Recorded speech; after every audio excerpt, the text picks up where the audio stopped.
I wonder if when people talk about history, do they take into context the time, the period, and the treatment of certain people in that era? I say that because I was reading the story of Jezebel, and she was a woman who already came from royalty and married into royalty. It was said that she brought the worship of Baal and Asherah to Israel. Now, what they said in the Bible is that, you know, she was killing off all the Yahweh prophets and replacing them with her prophets, and Ahab had built temples for worship and altars for Baal and Asherah. Now, at this time, Israel only wanted Yahweh to be their God.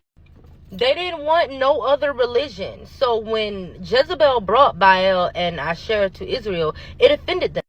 Then the prophet Elijah said, hey, you know, let's have a contest and test whose God is better, whose God, you know, is true. So they took some bulls up top of a mountain and did some ritual, I guess, to see which God would set the bull aflame.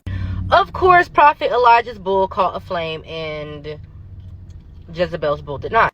When this happened, the prophet Elijah went ahead and had, I believe, 800 of her prophets murdered. What killed me is someone who is so trusting in their God, and their God supposedly caught a bull on fire. It wasn't a party trick. Of course not.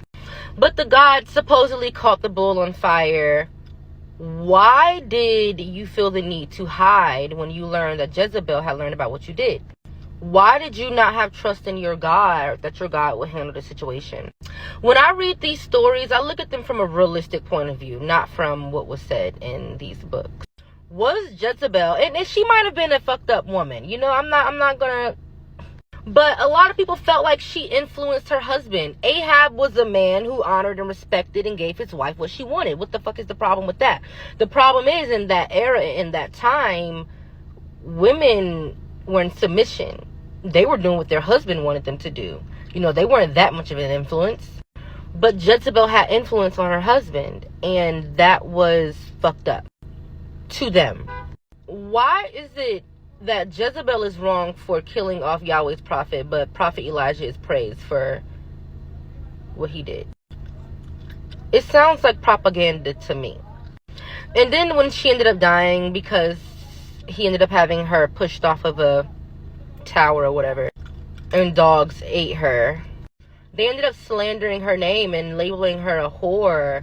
Instead of calling her the version of Baal, which is what she originally went by, they changed it to the whore of Baal. These people of Yahweh be crazy with the way they just rewrite history and shit.